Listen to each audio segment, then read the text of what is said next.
This is the DocNation podcast. We are a movement founded by doctors, for doctors, dedicated to empowering medical professionals to reclaim control over healthcare decisions and advocating for their fair share of the industry's resources. Please note, the views expressed are those of DocNation and not necessarily those of our guests or referenced health centers. All right, so I have my notes here, but so I'm gonna put you in the driver's seat, Dr. Brian Rich. Thank you for coming back to us. I think that with DocNation, it's like on the hill with Dr. Brian Rich. Like you are bringing us to the hill all the time. Definitely.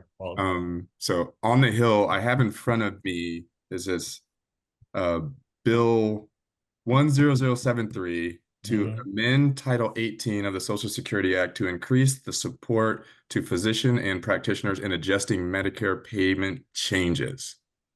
This sounds huge. It is. And I'm just checking the actions on it as of today real quick, just to make sure that, Checking the actions. This is like a live. It sounds like a live feed, like there's something in motion. Yeah, right I have to jump in. So we do podcasts that are, every time we do a podcast with Dr. Brian Rich, it is like hot off the press. In the background, something happened legally in legislation. Something happened, and all the DocNation team are like, "Can we get Brian Rich? Can we get him on? Get him on! Get him on!" I'm usually on top of it because I get so many alerts. But yeah, let's talk about this real quick, because this is so we all have seen interventional pain physicians specifically, a lot of physicians specifically have seen these cuts starting to come through. We get to the end, they're like, oh, great, they're going to cut this much. And at the last minute, they stop it. And what they're really doing is they've done that for the last 4 years. And what they're really doing is they're just literally amending the original bill or the original code to add one more year. Like, I think that's why I sent you the original language on that, Neil, because you can see where it shows it started in 2019, 2020, 2021, 2022, 2024. Well, they just taken the 24 off and they put 25 on. Yeah. So what they're basically going to do is they're going to try to just stop the cuts. The bill itself was originally introduced from the Ways and Means Energy and Committee and the Commerce Committee and that's who overtakes this. That's who sees this. We talked about this. Ways and Means, Health and Energy Subcommittee on Ways and Means is who oversees this, who has oversight. And what makes this particular bill more special this year is Panetta out of California is Democrat, which I've always said many, many, many times. This is a bipartisan thing. This bill was initially introduced by a Republican, Murphy out of North Carolina, I believe, and then Panetta co-sponsored it. But when Panetta co-sponsored it, he wanted to roll back put more in the inflation cost of living onto this as well, to actually increase this to help with inflation. So now we're actually not only stopping the cuts, we're actually going back up to try to help with inflation. So it's great. It's a great thing. But what it basically does is it's going to roll back to pre-2023 and basically give you really the rate at pre-2023, which is higher, and stop the cuts. So it's really kind of a double hit. So it's important so they've attached that to this particular bill. Typically, what makes this positive is that this generally passes. So that's like I said, that's why I was looking at the actions. It's since when it first was introduced in October 28, as of right after the election, they added about I think 7 or 8 more co-sponsors. Since then, now it has 28 co-sponsors, which is a big deal. So now, how many do we need to have, do you think? Is this enough people, or do we need more? That's enough. That's enough to get the groundswell going. So it then has to be scored by the CBO, which is probably what's delaying it. Once it's scored by the CBO, which is going to get its score, they're going to look at it, and then that's where the debate's going to come. but it's bipartisan. And I mean, you know, both sides really agree on it. So once it gets scored by the CBO and then they start taking it up in committee, because bear in mind, remember, HR 2474, which is the Medicare Equality, you know, Act, still has no actions on it. No more new co-sponsors, no actions, and it has sat in committee for almost 2 years. This particular bill has got a lot of energy, no pun intended, because it's in it. And so, and there's, you know, there's a lot of change coming really at HHS, large in part because of a new election and that sort of thing. The most important thing to keep pounding away is that this particular one has a bipartisan support, significant amount of bipartisan support. It's about equal on both sides. This is also a really good example of how organizations like this one, like DocNation, just constantly pounding the drum. Eventually, slowly but surely, that pound, they get tired of it and they actually do something about it.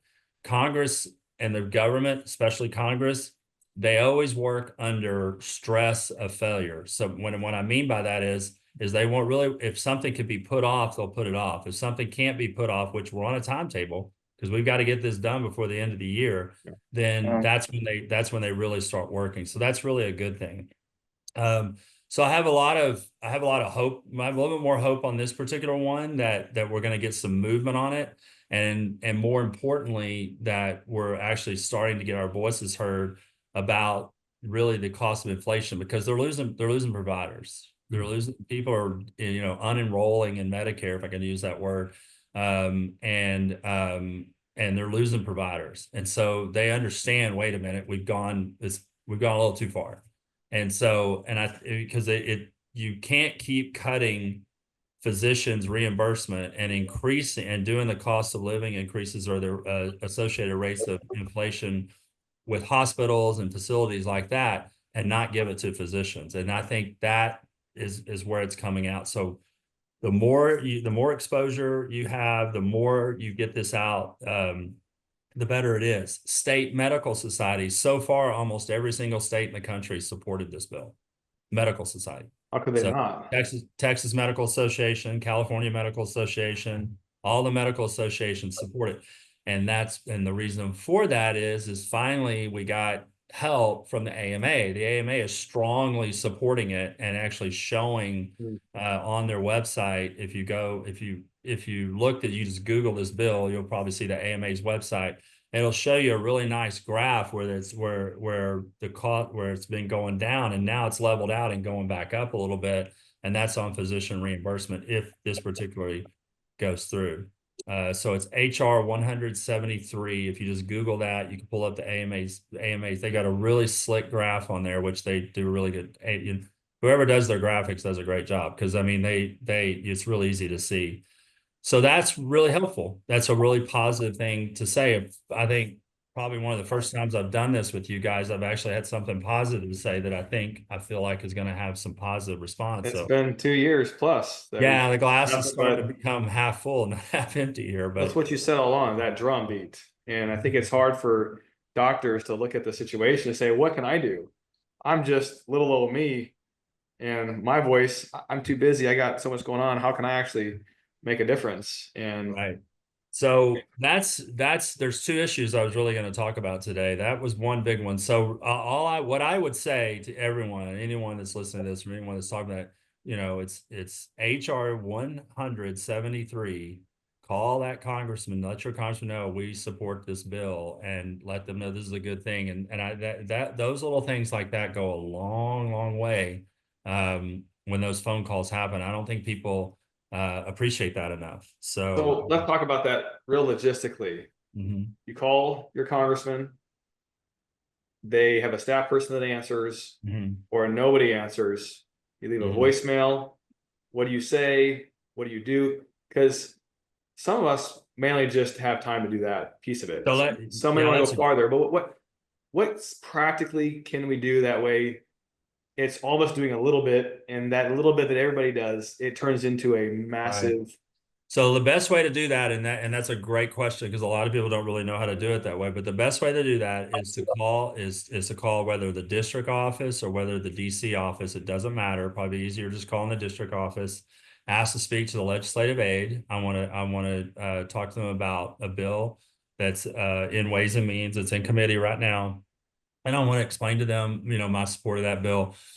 Within probably 10 or 15 seconds, they're probably going to put somebody on the phone. You may even get the legislative aide when you call, and you just tell them I'm in strong support of HR 10073 that's in Ways and Means right now. I will be. This is a one issue voter issue for me. So I'm watching, and I want to watch and see how my member of Congress votes for it, and it's bipartisan.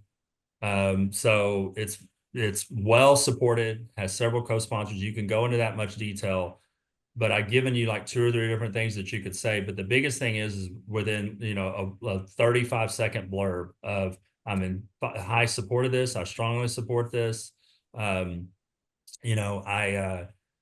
think this is something that should happen. I think as we move on, and in the societies, right now the AMA is supporting it.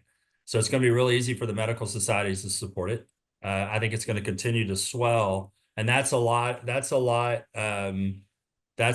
how these, eventually they got to do something about it. So it'll start getting more energy. And I'll keep following the actions. You can also, you can go to congress.gov and type in the bill, and you can get notified on the bill. I think you can get there from Google as well. Typically, that's how I do it. I just go through Google. I punch it in, and then I go to congress.gov through Google, and I keep up with all this stuff. So it notifies me when there's any action that's been taken on the bill.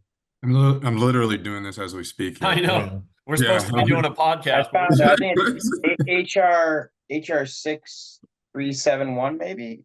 What That's about it? the AMA has. No, it's HR 10073. It's 10073. Okay. yeah, it's Dr. Rich, when you yeah. say call the office, the district office, that's for your state. So your district office for your state. Yeah, anytime. Yeah, just for clarification, anytime I say district office, I'm talking about, anytime you hear a member of Congress say in district or district office, that's their constituency. That's their office where, they have to reside in order to be able to run for it. I was looking, so I was just checking the actions that finally came up. No actions yet, which means it's probably still at CBO, Congressional Budget Office. They'll score it. And then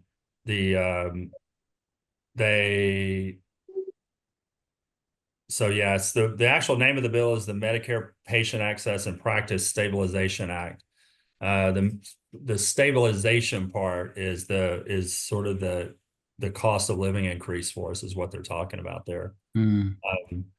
Medicare has a really good write-up on it. I'm sorry, AMA has a really good write-up on it on their website. You can go Google that and pull up the AMA part.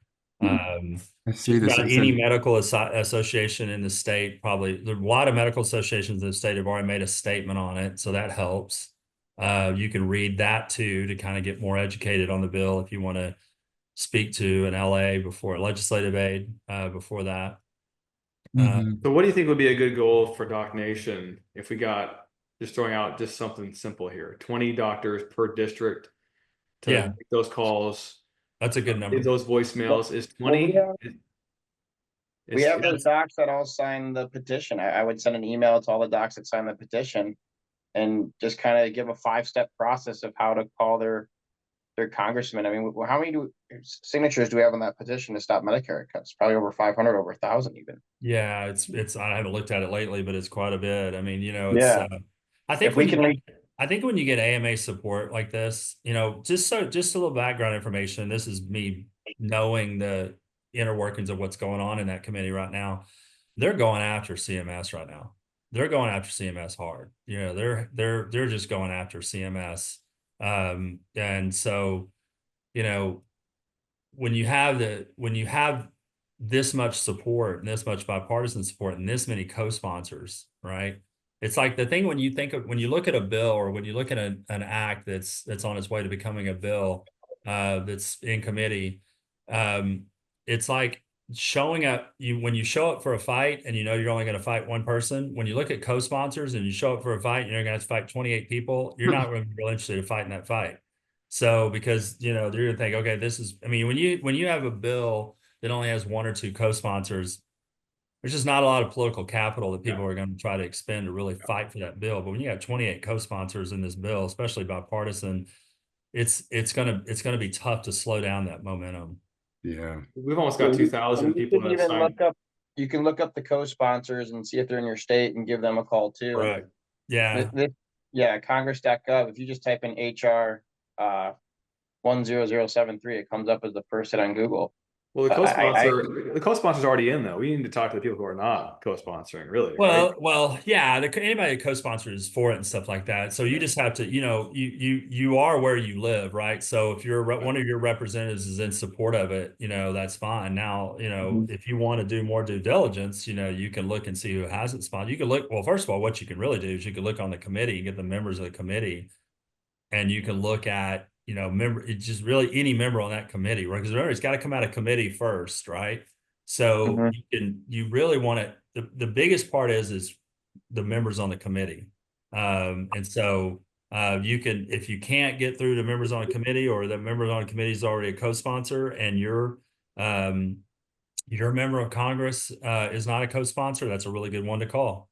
Yeah. And those types of things. But 20, I mean, it jumped in co-sponsors in the last week by almost 26 members of Congress. That's quite a bit. Yeah, it says, two people co-sponsored yesterday even. So this is good. Yeah, so it's still. And as DocNation, I think we should make some graphics that we can share around social media and LinkedIn that just says, hey, look at this bill, call your local person, just to get the word out there about this bill.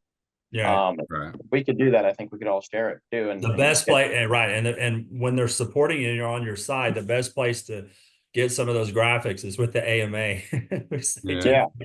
They do great graphics, and so they have they did put a graph up that showed a little bit about how the reimbursement was going to go back up, and really more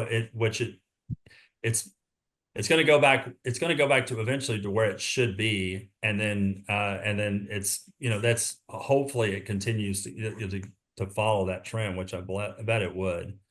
Great news.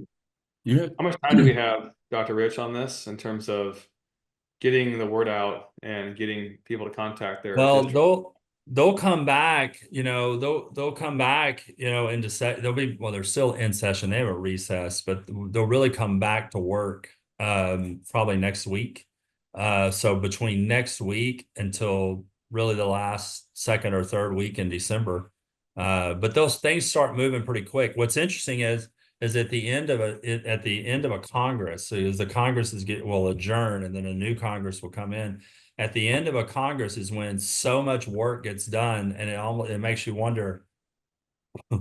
Everyone always asks the question. Why couldn't we been doing this in the first place? You wait till the book report is due, right? You have to wait. That's right. They are. They wait the night. It's like they cram for tests the night before. It's like we've all been there, but that's like their pattern. But there's the message right now is to call now. But correct. What is too late? Can you say? Well, obviously, the end of the year. End of the year. And I can be, I'll be following the bill and I can keep you posted as to where it is.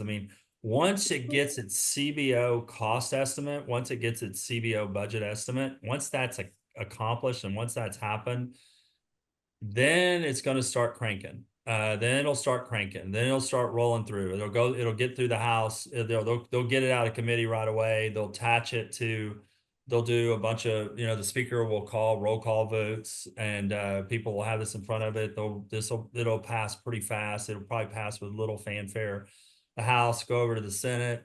Again, anyone that generally has any kind of Democratic co-sponsor on a bill, then the leader there typically will shuttle it through pretty fast. And this definitely does. And it will most likely, if it moves at the pace it will move, I think it'll probably hit the president's desk within the second or third week in December. Wow. Second or third week of what? Then he just has to remember to sign December. it. December. Yeah. So yeah, December. Well, and that, you're joking about that, but is there? What do you mean? He has to remember to sign it. well, I am joking. Okay, I was like, can he not just sign it? I mean, Well, yeah. well, you can always do what presidents can do. You know, that's remember what the I'm whole saying. cartoon, I'm just a bill, you know, but I mean, he can veto it, which he won't. He can pocket veto it, which he won't. He'll sign it. If it comes to, if it passes both houses, I mean, especially this particular president who's trying to get accomplishments before he leaves office, he'll sign it. Yeah. Okay. I'm pretty sure he'll sign it. So we need to call, you know, a call to arms here with all the docs out there that we follow, and tell them, hey, in the next week, call your congressman and let's get this going. Yeah. Even the med reps need to be doing it too, right? Everyone, patients should be calling. Yeah. Okay, so let's just take responsibility for DocNation right now. We had 2,000 plus people sign our last one. We need to get this going again. So we can talk after this to get the message out to everybody, because how many physicians do you think even know that this is happening? None. Oh, yeah. Zero. We're not good at this. Not a lot, but the more you find, Brian Rich, one. Yeah, me. Yeah. It's crazy. And anybody therein lies the problem. We need now to you know it. So I mean, Yeah.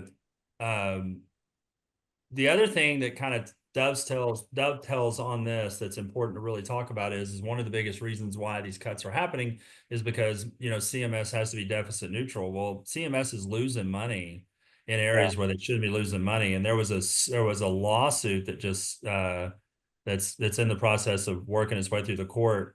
It's in district court in California. That's a San Francisco court. It was the Kaiser Foundation. I'm sure most of you remember the Kaiser Foundation in California. It's a big entity. They're suing HHS for just lack of reimbursement and not getting the reimbursement that they're getting. And what they have determined in their lawsuit, this is separate from the bill, but there's a reason why I'm explaining this to you. They've determined in their lawsuit that the Advantage plans cost the federal government an extra $591 billion with their Advantage plans through Kaiser. So the reason why I'm telling you this is because this a lot of times is how change happens. You have a lawsuit in a district court, in a federal court, and the government looks at it as a net negative, which this is definitely a net negative. Because knowing that these Advantage plans were supposed to be saving the federal government money, where Medicare did not have to draw down their reimbursement somewhere, they're actually showing the significant amount. I mean, it's over $500 billion, that it's caused CMS. So that's an interesting lawsuit to follow, because what that will do is that will then start to turn the tide on Advantage plans, and Advantage plans are the reason why Medicare reductions are happening, because they're costing Medicare more money than it should. So again, the drumbeat of the Advantage plans and what's happening to Advantage plans, we also need to be talking about. You cannot talk about what's called the Medicare disadvantage plans, right? That everybody calls it. You also cannot talk about that enough, because now here's good concrete information, is where they did their research and showed, how much they lost. And if they win this suit, and there's a really good chance that they'll win it on a summary judgment, and they'll have to pay back they'll have to pay back about $500 billion in claims to Kaiser, because Medicare was supposed to pay these anyway, and these Advantage plans didn't pay it. That's going to cause a lot of strain on these Advantage plans, which ultimately might also turn the tide and help us, and really in 2025. So those are things that are always interesting to follow. That anytime HHS gets sued, what are they getting sued on, and how can that affect you? You can kind of it's a little bit of foreshadowing of what is potentially to happen. So if we're sitting here 6, 8, 9 months, next year, and all of a sudden we're seeing this significant amount of legislation that's going against Advantage plans, it generally started in a lawsuit like that. It's very interesting. Thank you for the update. And the reason why I mentioned this is to get you to understand kind of a little bit, and get the listeners to understand a little bit as to how the federal government works. I mean, it's like, like I said, about 2-3 years ago, I jumped down that rabbit hole, and I still feel like I'm in Wonderland. Like, I don't know. It's just crazy how it works. And when you really understand how it works and Mhm. understand how things happen, then it's the best example is it's like spinal cord stimulation. You know, now that we know how it works, we're better at it.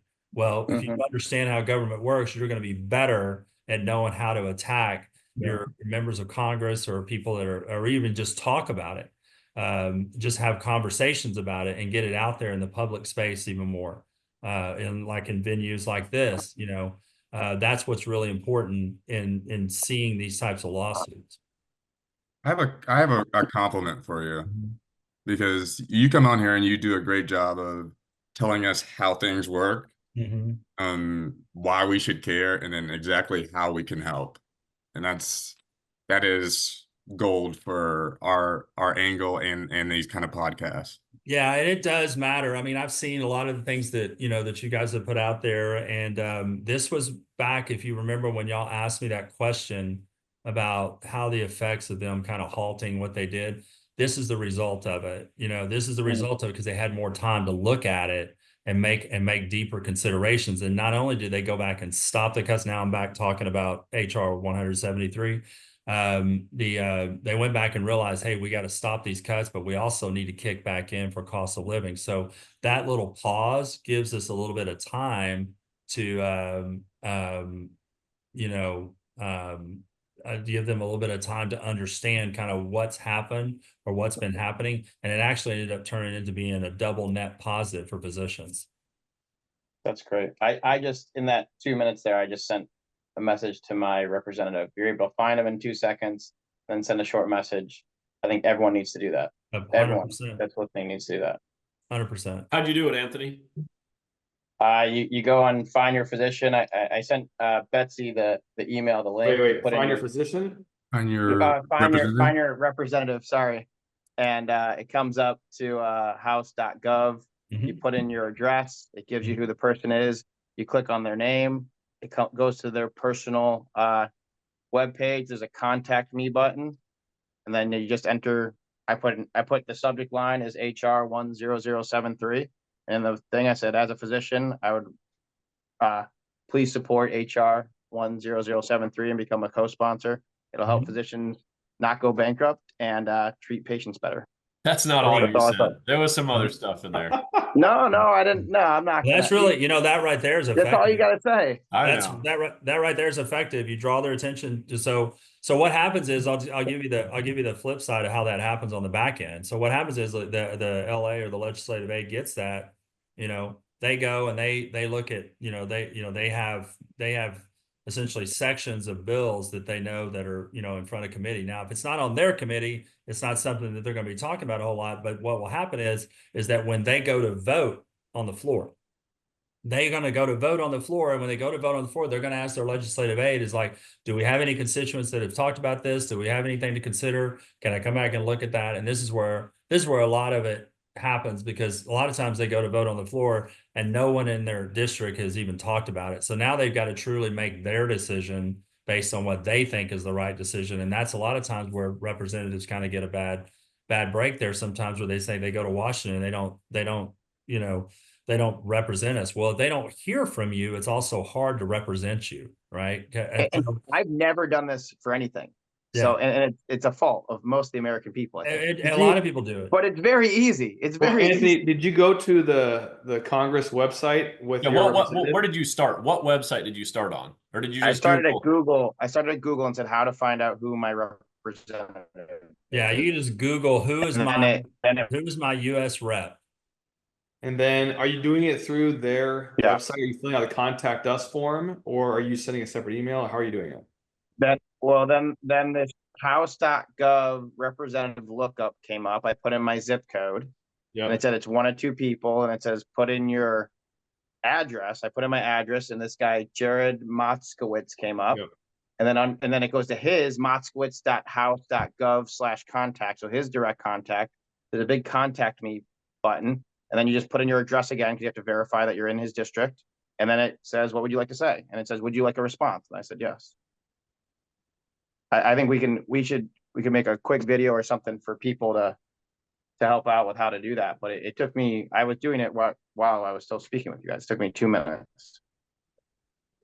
Yeah, so that's a good one. I know who that is. I know that rep. I know who he is. Again, he's going to be one that's going to look at. He's going to be one that's going to look at. Um,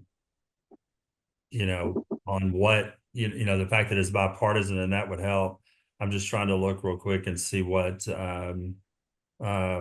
committees he's on. But you can look that up too. Hmm. I mean, he's pretty popular in his district. I mean, he just won re-election. He just won, yeah. Yeah, he just won re-election. He got 52% of the vote in a state that's heavy red. So Yeah, well, and Broward County is a little more blue, but yeah, he's been here a while, and I know most people like him.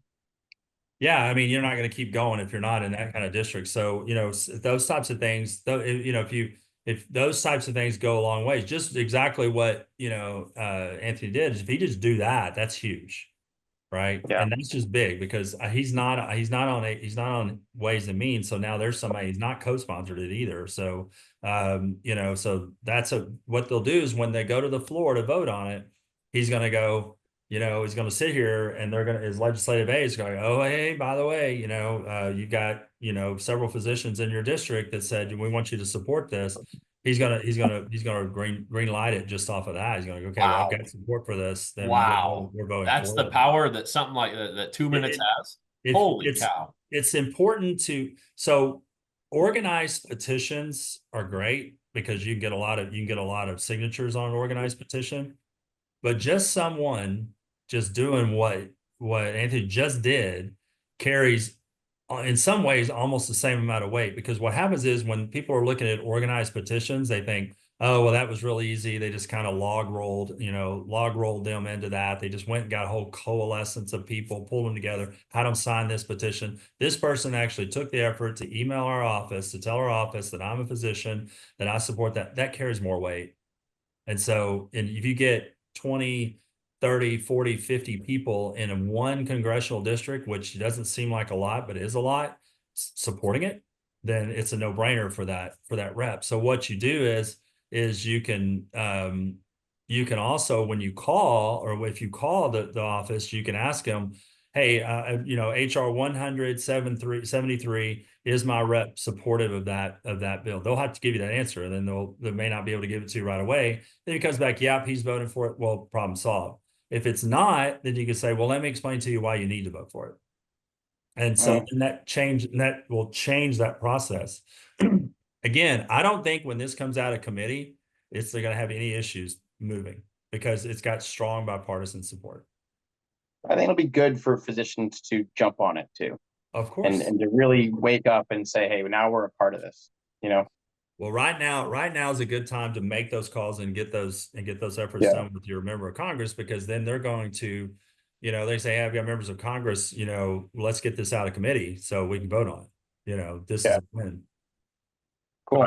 I just did the exact same thing that you did, Dr. G. What district are you in? 12. All right. Kay Granger. Oh, okay. Yeah. Former mayor. What is it? 5 minutes, right, Neil? Less. I did it like as you were saying.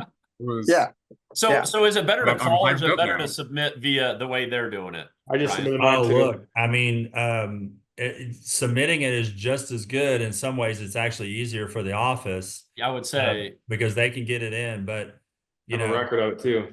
If but if you're just one of those people that like to pick up the phone and call and let them know about it, get some information on where they stand on it, then that's good too. But sending that information in is good, because what they're going to do is that's going to come into a district contact form. They're just going to print that off and put that in that file. And when if it makes it to the floor, then when they go to vote, they're going to open up that file. They're going to look and I've got, all these people that are for it and this sort of thing. And, the only time you're ever really going to be in trouble is when it's a heavily one party bill that doesn't have a lot of co-sponsor support. And in your district, your member of Congress is in the other party. That's when you're going to have some work to do, some real work to do. Now, it doesn't mean you don't have work to do now. It just means you're going to have some real work to do. You're going to have to you're gonna have to do some things, donate to their campaign or something. You're gonna have to get their attention, to get them to do it. But my member of Congress, who I actually advise, sits on this committee. So that's how sometimes, I've needled her and needled her and needled her for the last 2 or 3 days to ask her. It's like, hey, when are we gonna work on this? And and she's like, we're getting ready to get back to work. We'll start seeing that we got to get CBO scoring first. But follow it. When you go to congress.gov and you put in that bill, you can get notifications on that bill. You can follow it. So it'll send you text message updates and let you know if something happens to it. That's another good thing you can do. I think all physicians should be following all healthcare bills. And I think probably when we do another one of these, I'll probably show up with all of the healthcare bills that they, and we just have a whole list of the healthcare bills. These are all the healthcare bills that you should be following. Right now, it's obviously dominant payer, Medicare, CMS, types like that.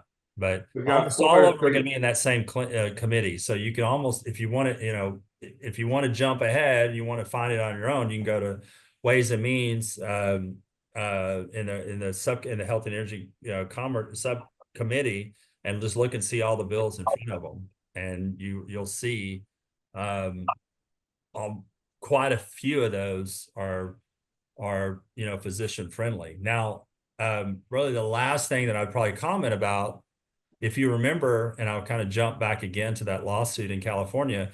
If you remember when I said that the difficulty that a lot of physicians are up against is because the hospital and the insurance lobby, they spend a lot of money each year lobbying again, for their cause, which in some ways is against physicians.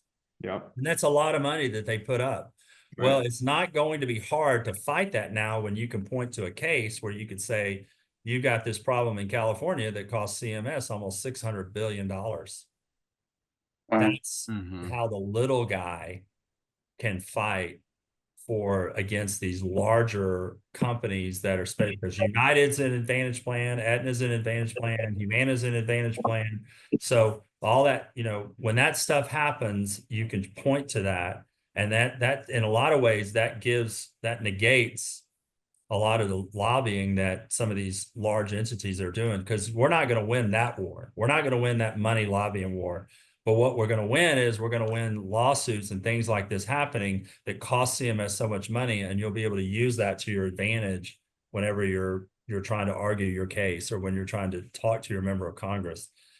I think one of the things that ACIP does that they do, reasonably well is when they go to the Hill and then walk around and see members and talk to them about it. Those things are great, and obviously the members are going to give you their attention, because if a bunch of physicians or a group of physicians are coming in, they're going to give you your attention. But the grassroots is where all this is at. Calling, sending the message to your member of Congress in your district is really what really moves the needle on a lot of this. It felt good. It felt really good to do it. Yeah, and then let them. You can even and I know you already sent it, but you can even let them know that you're getting updates on the bill. You're subscribed to updates on the bill. You will be following the bill. So now you're like, okay, we got to really, now we got to go do something about it. And they'll put a legislative aid on it to go do something about it. How many co-signers are there or sponsors on this? You say there was? I think the last time I looked, it was like 28 or something like that. What constitutes a co-signer? Who is a co-sponsor? It's a co-sponsor. Yeah. So what happens? That's a great question. So I think Murphy out of North Carolina introduced the bill. Panetta joined the bill, but when Panetta joined the bill, he wanted to make the adjustment for inflation. So Murphy's our friend, so is Panetta, right? So definitely we love them both. Well, so they introduced the bill. The speaker designates that to go whatever committee it's supposed to go to, which of course goes to Ways and Means. And then once it's there, then anyone else can just attach their name to it and become a co-sponsor. And when they do that, then they're a co-sponsor. It just bolsters the bill. Like an endorsement. And I can't remember the breakdown. I think a few jumped on the 7th after the election, but a lot of people are still getting on. I think even as Dr. DePrita said today. So there, Two got on yesterday. Yeah. Yeah, and Yeah. so you can co-sponsor, you can be a co-sponsor of any bill. You can it's like co-signing, it's like signing a petition, right? But what it does is it helps the bill get more energy to start moving. Is it realistic to assume that just like you are connecting with your congressman and you're communicating, that each of these other 28 have somebody like you that's also encouraging them as a physician that's actively being Yeah, you can assume that. So essentially we need to get the other 400 and slightly over 400 representatives to have a doctor that's kind of becoming the captain for their district to say, hey, this is serious. We need help with this. Yeah, I mean, you get 28 co-sponsors, that's really good. You're not, I mean, I've seen bills that have had 100 co-sponsors. The bill itself, the co-sponsors was actually longer than the bill. It was crazy. I mean, and of course, obviously that goes through. But the biggest part about this one, and then it's some people, there are enough people on both sides of the aisle that will vote for this bill that will help it pass. Remember, you got a Republican and Democrat, you got a Republican majority, Democratic minority, but it's like you don't need a whole lot of Republicans or Democrats on each side, because you're going to have enough on both sides of the aisle voting for it to pass. So it should pass fairly well when it comes out of committee. Same thing with the Senate. It'll be real easy for the Senate to vote on it because of the bipartisan support. And I think you can't emphasize that enough when you're arguing for it. It has significant bipartisan support. So that's great. And now and now with Dr. Brian Rich, we need to have a now like once a month. Yeah. Like the education piece of this is key. Well, it's I mean, everything gets bogged down because of the election, and it's everything. It's like it's the best way I can explain it is it's like two people that you're playing on competitive teams or playing opposing sports. They hate each other. They hate their mothers. They hate where they grew up. Game's over. It's like, hey man, let's go have dinner sometime. Let's go. That's where we are now, back in Congress. Now the drama of the election's over. Now people, especially members that are leaving, are really going to try to do something before they leave or before this Congress ends. And so now they're going to come back and actually start to work together a little bit. And it's just it's much different environment on the Hill when it's like this than when it is when they're all hating each other. Good. And that date is December 31st. Yeah, I mean, they'll have to do something before that. It'll be before that week. I mean, right. But those exiting representatives, December 31st is their last. When they adjourn. When the speaker adjourns when speaker adjourns that Congress, every 2 years you have a new Congress, and when the speaker adjourns that Congress, that's when it's over. Okay. A new House of Representatives. The speaker has a new House of Representatives, not a new Congress. But Brian, I can't think of a more valuable supporter of DocNation than you. We are truly grateful for you. So thank you so much for the time you spent with us today. Reed, hold on one second before we wrap up. Reed, you often say that DocNation shouldn't have to exist. We should not be a thing. We should not be having these conversations. Like, things should be so much better than they are right now. But because things have gotten so bad, we have to exist. And in the 2+ years that we've been having these kinds of discussions, this has been in the making for years before that. But Dr. Rich, you're talking about really this conversation that began a few years ago is starting to hit the point in time where the flywheel is turning. Right. So thank you for being with us at the very beginning, continuing with us, and this is it. We're going to start to see some real change here, I think. I think you will. I think you'll see something positive. I mean, I think this is a big positive, and it's a good trend. Woo! This is great. Yeah. It's been a long time that we've got the DocNation group together and had something that was positive, and that's the truth. DocNation shouldn't have to exist, but we do, and we do for a very, very important reason. And typically we're fighting and fighting. And yes, we're fighting right now, but it feels like we're close to winning a nice battle. Oh, huge. Brian, thanks for your time and your leadership. You're welcome. It's good seeing you guys. Y'all have a good one. Bye-bye. You too. This has been the DocNation podcast. If you like what you heard, be sure to subscribe, rate, and leave us a review on Apple Podcasts, Spotify, or wherever you are listening to us. Your feedback really helps us reach more listeners like you. We'd also love to hear your thoughts and any topics you'd like us to cover in future episodes. Don't forget to follow us on Facebook, Instagram, and LinkedIn for updates, behind-the-scenes content, and to join the conversation. Thanks for listening.